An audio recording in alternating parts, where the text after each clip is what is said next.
Hey bestie, welcome to my slumber party. I'm Sheila, and we are heading back to Mondstadt one last time, so relax, grab a snack, and we can get started. I hope you've had a great New Year so far. Maybe you gotten to play the Lantern Rite Festival. I actually have been spending so much time on these videos that I've barely even been playing. I almost ran out of time to finish the event. But yeah, I hope you got a chance to see Gaming dance. Maybe you even got Nubilet's big ladle. Anyway, you probably know by now, I am styling the characters of Genshin Impact. This is just my little fantasy live-action imaginary scenario. They're all in college or university or something, just chilling, you know, it's a vibe, and they're all over 18, period. So this is the last part in Mondstadt. Like I said last time, Mondstadt is an animo region. It's ruled by Venti, and it's basically based on Europe, especially Germany. Anyway, without further ado, let's do this.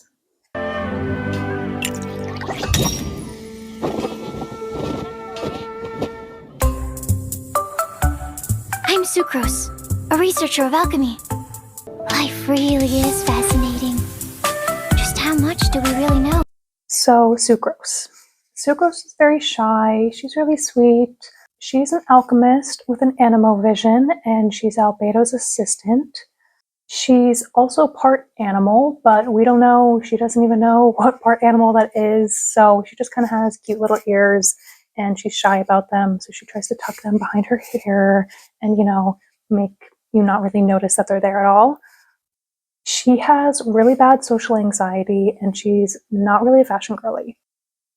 So I think she doesn't really have a lot of clothes, maybe just some old jeans, some t-shirts. I also think maybe growing up, she went to a school where she had to wear a uniform and she just got really used to that. So she just keeps doing it. You know, the uniform kind of helps her blend in with the crowd. It's one less thing for people to notice about her. So I think maybe she just keeps wearing her uniform pretty much most days. She maybe only has like 3 pairs of shoes, and there's nothing wrong with that.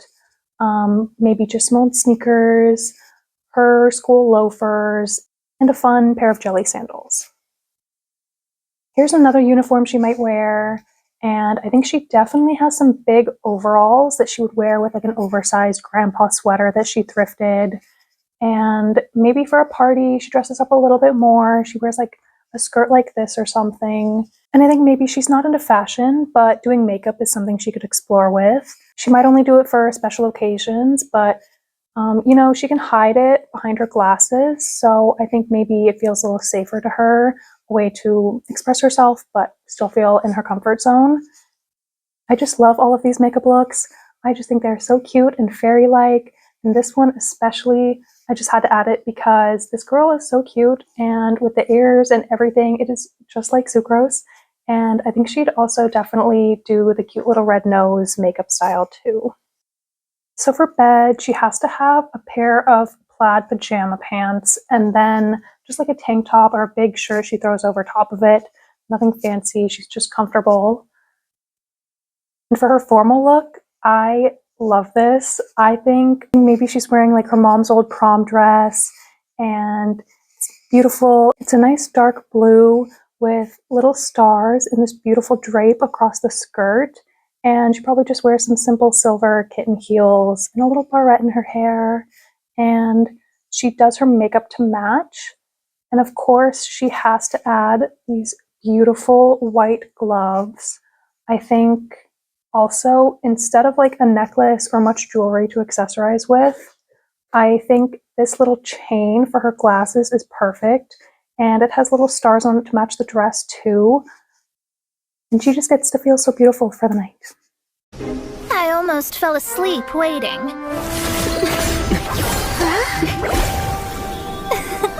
As usual, my predictions are correct. You, yes you, come with me. Mona is an astrology girly. She has a hydrovision, and she's actually from Fontaine, but she just moved to Mondstadt to get away from her master, like her teacher basically. Apparently because she read her diary, which I don't remember that being the reason, but apparently that's why. So Mona Magistus, she's also always broke. So we're kindred spirits, you know, girl after my own heart. I think that means she has to be a thrifting girly. Definitely goes with her style. Her style is a little bit hippie. I think a lot of flowy maxi skirts, blouses. I just absolutely love this one. It matches her so well. Like, I almost wonder if the character designers looked at this and that was what they were basing her on.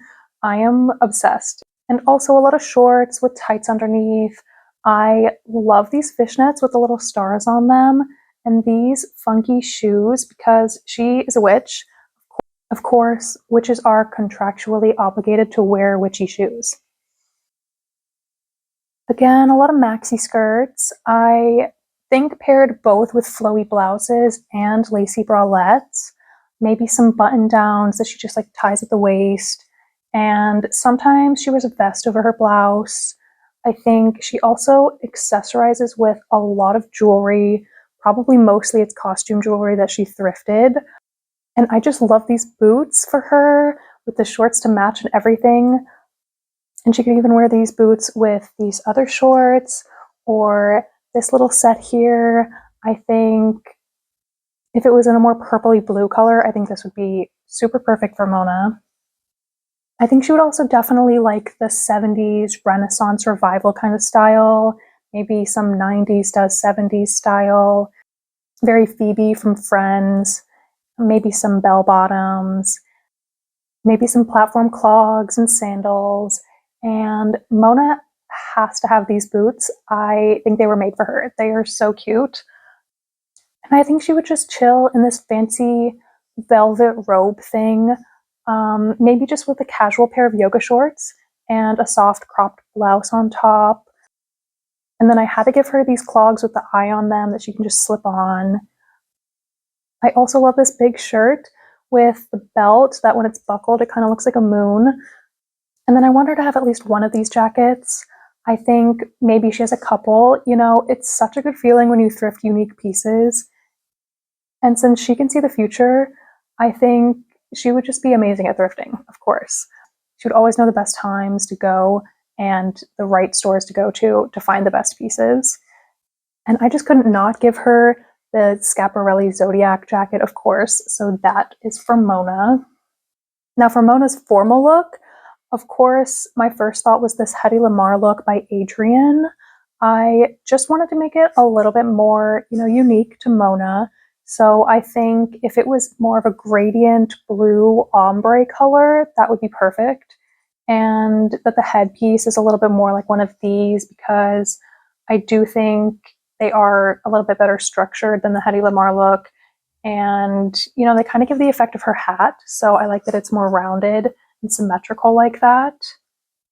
And maybe she strolls up to the event with this kind of cape situation over the dress. She's just dramatic like that.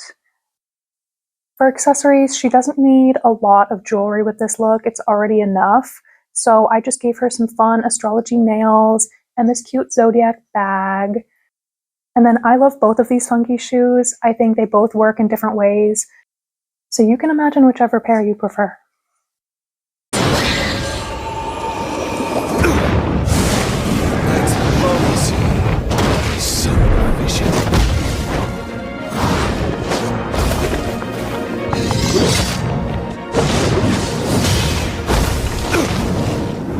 Knights of Favonius, always so inefficient. Agree to disagree, but your involvement in this just made things a whole lot more interesting. Diluc. So Diluc is Kaya's brother, his adopted brother. They're kind of fun. They're fire and ice, but they actually had a falling out. So they don't refer to each other as brothers anymore. They don't like each other. But Diluc is the owner of his family's winery, and he does not like the Knights of Favonius, but he's kind of like a secret solo knight. He goes out on little night missions and whatever. So I thought this fit was funny for him and very fitting. But mostly he dresses just kind of like a stereotypical bartender. Lots of suits, some fancy blouses, dress pants. Now, something about this look reads a little bit douchey to me, but I guess I liked the red belt, so I left it. And then this person's hair, of course, it's the perfect Diluc hair, so I had to put them on here. Like I said, he wears a lot of suits, always with a vest, a waistcoat, if you will, and he needs to have some dramatic Phantom of the Opera blouses like these. Maybe he wears them with some necklaces sometimes too, and he can throw a leather jacket on top, of course, because he is a little bit of a cool guy. Not quite as cool as Kaya, but sometimes he pairs it with a chest harness and I think definitely some rings. He would be the kind of guy to wear a thumb ring and a watch, even though why do you need to wear a watch these days? I love this shirt for him, and maybe since it's a little bit more feminine than the others, he can wear it with some edgy red leather pants. And honestly, I love this look. I want to be able to put this look together so badly. For the nighttime, I think maybe we don't even ever really see Diluc chilling. Like, he's just never around at night. He's off on some midnight crusades or whatever. But if we do see him, maybe just a soft linen shirt. Maybe sometimes we see him vaguely casual in just a t-shirt, but he's wearing leather pants with it. And I looked for these, but they don't seem to exist yet. So we're just going to pretend. I thought it would be really funny for him to have like a pair of knight armor shoes that are actually comfy slippers. He definitely didn't buy them for himself. Kaya probably bought them as like a prank, or maybe had somebody make them for him out of like a pair of old bunny slippers, so they like squeak every time he walks. Just something silly like that. And his jackets are all leather jackets. And I love this diesel belt for him. We are just going to pretend like the D stands for Diluc, of course.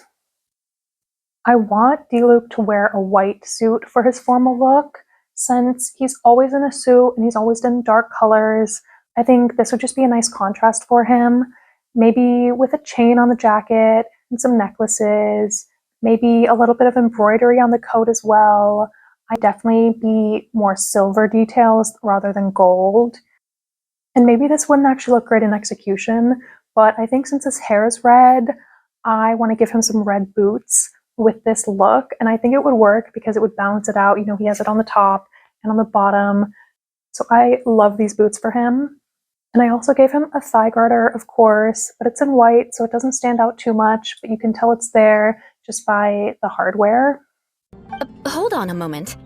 Is this satisfying salad also something that Amber ordered? No, she didn't order it. But because she didn't order any vegetables, I thought I'd throw in a salad on the house. To contrast all the meat dishes. So, we clearly didn't order this, yet you prepared it without authorization. Mark my words, this transgression will not go unnoticed. You're gonna take revenge on her for giving us a free salad? Next up we have Eula. Eula is actually the very first character that I'm talking about that I don't have, other than Lumen, of course. So if you fully disagree with me, whatever. I will have my vengeance. So mostly she just wears skin-tight business looks, a little bit like Lisa, but always a miniskirt. And I love these blue pattern tights, especially paired with either of these looks. So just a little background, Eula has a cryovision. She's of the Lawrence family, and they were actually kind of tyrants, or just like terrible nobles before Venti started to change how he was running things in the region. I actually don't even really remember. So she cut ties with her family, but everybody in Mondstadt kind of hates her. Her family name has a really bad reputation, so she just has to deal with that still. So she's a little touchy. She has her eccentricities. But now she works with the Knights of Favonius, but she is still just a little weird. Anyway, I gave her a million hot mini skirts and some thigh-high boots. These ones I really love. And their shirt I just think is so genius. The way that it is perfectly structured to make it literally have the tie be a part of the shirt. And it's a crop top, so I think it's perfect. So Eula has this intensity to her that I think just means she has to be a dancer. She has this kind of whole tango thing going on actually, but I don't really get that. So I'm making her a figure skater instead. She does have a cryovision anyway, but I think, just her kind of antisocialness and determined intensity is perfect for an ice skater who needs to spend like 90% of their life training on ice anyway. So I think a lot of her wardrobe is also leggings or just gray workout tops, maybe something like this kind of jacket, but actually real dancer core with, you know, like a single leg of leg warmers and your shirt pulled all the way behind your head, so you're only wearing the sleeves kind of situation. So most of the time she's wearing her dance clothes, but if we're seeing her in this imagined series, but if she's out interacting with people, then it's full miniskirt business suit. I really like this skirt. The pleating on it just lays so cleanly. And these boots are a little fun. I think, you know, keep it interesting. Her thigh-high boots don't all have to be black. And her chilling in the dorm look is definitely like this dancer core, maybe a soft gray wrap sweater, leggings, of course, maybe sometimes some sweatpants and a sports bra, but mostly these kinds of jackets. And then, of course, she has to have a white fur coat, probably like passed down for generations in her family or something. I'm really happy with Eula's formal look. I think since she has so much family baggage and she's just kind of traditional and old-fashioned, you know, something new and modern and fresh would be so good for her. Of course, I'm obsessed with Iris Van Herpen. How can you not be? So mostly I'm envisioning, you know, the Grimes Met look, but I like the structure of this dress a little bit more with this top neckline, and the skirt starts a little bit more at the actual hip line rather than with the Grimes look, how it's so far down. But I love the color of the silver and gray ombre, so color-wise it is like the Grimes look. And then I had to give her this little headband with matching silver details, and the blue would match her hair so perfectly, so it just blends in, and so all you notice is the metal detail standing out. And the shoes, these are my latest obsession. Oh my god, these shoes are just to die for. These like high heels that look like ice skates. Oh my god. If ice skating core is the new ballet core, bestie, I did call that. Period. There's gotta be a mechanism around here someplace. Quick, go look for it! Stomach rumbling.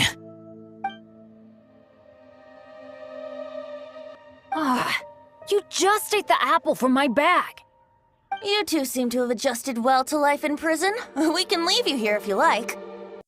Now I'm going to be talking about Bennett and Razor sort of together because I think neither of them know how to dress and they would be severely lacking in looks. So we're going to have Fischl be their little personal shopper so that looks can actually happen. Bennett has a pyro vision. He's a part of the Adventurers Guild. He's actually an orphan and he has comically bad luck. He even has his own little Benny's adventure team, but nobody wants to join his team because his luck is so bad. But he's a pretty strong character as far as the gameplay is concerned, so we love him. So he probably would be dressing like this, but Fischl is here to help, so we can make some interesting looks that kind of match his character as well. So he gets to have some interesting shorts. I really like this matching vest and pants look, and this shirt just perfectly already has a B on it, so he can have that. He definitely would own a pair of pants that unzip into shorts, and probably also a terrible camo vest, but I really like this vest, and this one here is so cool, so I had to give him those. And these shorts with the stars on them, they're a little bit fun and playful, so I think they fit him. And then whatever the hell is going on with these pants, I can definitely see Bennett wearing these. This look is just so good for Bennett, and I think he also needs a pair of boots with spurs on them, but he himself would probably buy these shoes, these sandals, and wear them with socks, and wear them hiking, and get them muddy and have holes in them immediately. But his personal shopper is getting him this Rick Owens leather vest, and either of these looks would be good for him too. Now he probably sleeps in swim trunks for some reason, but maybe he wears them with a nice soft knit fabric vest like this, and you know, sometimes he's just chilling around in an outfit like this. Maybe sometimes he's just chilling in a shirt with some boxers, but of course the socks he's wearing always definitely have a bunch of holes in them, no matter what. Now for his formal look, I was, of course, inspired by Shane from the L Word. This leather vest look, just perfection.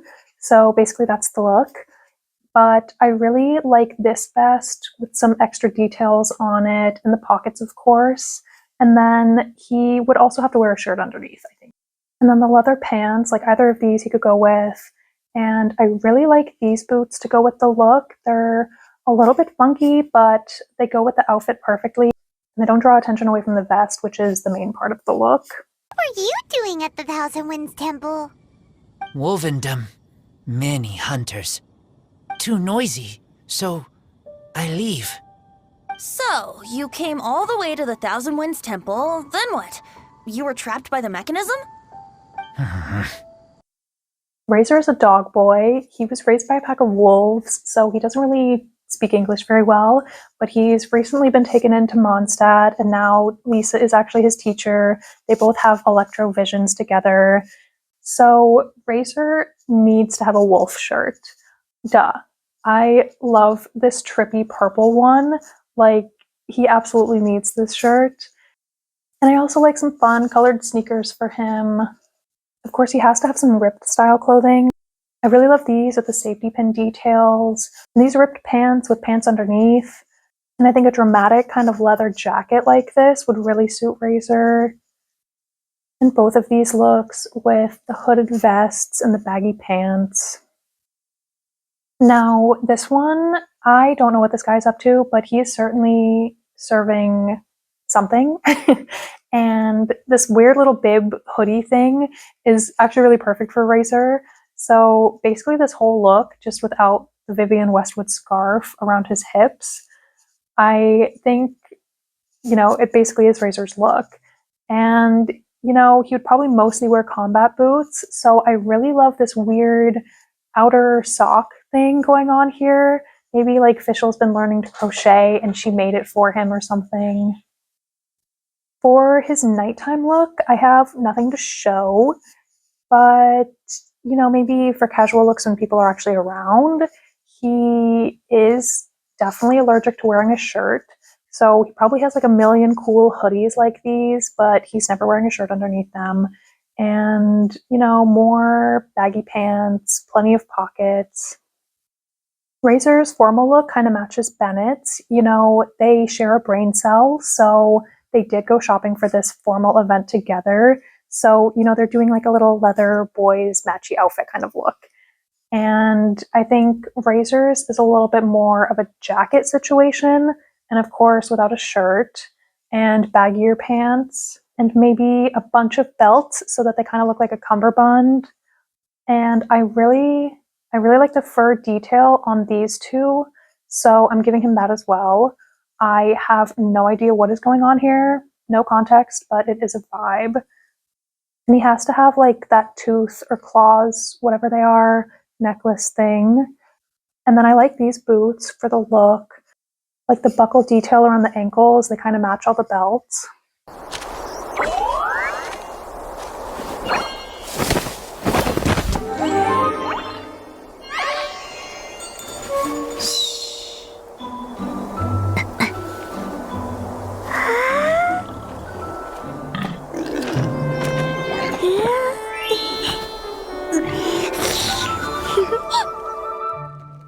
Last but not least, we have Xiangling. She's actually our first Liyue character, but we did actually meet her in Mondstadt.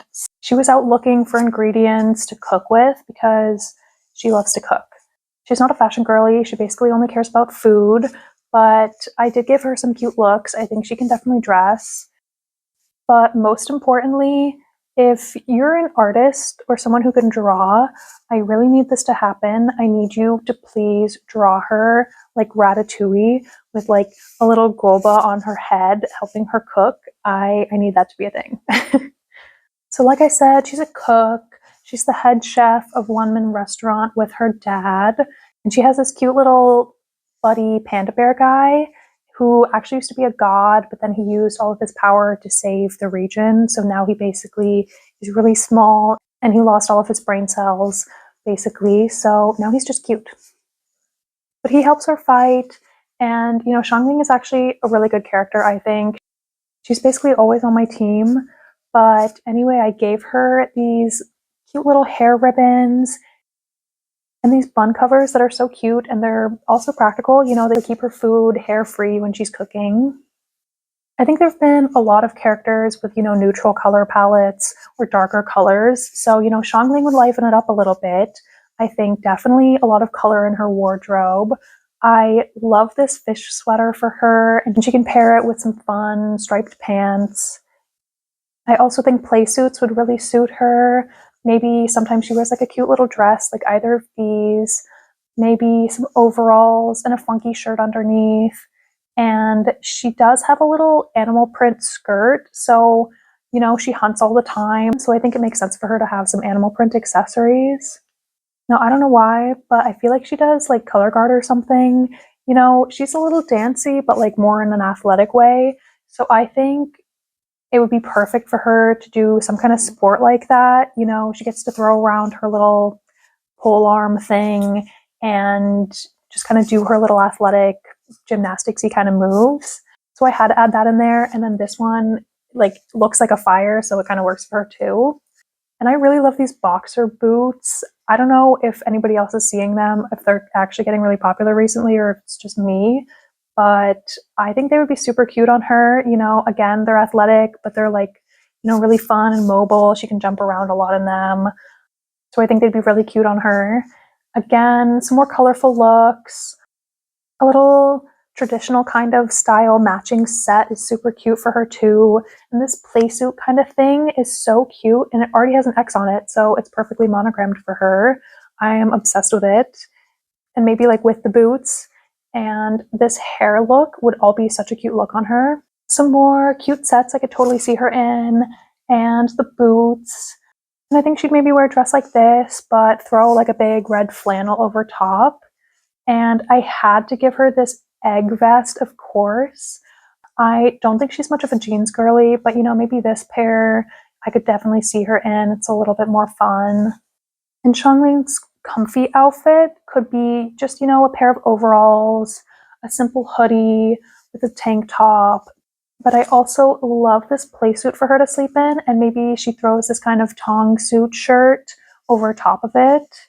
And I think some fun, colorful windbreakers would definitely suit her, like either of these.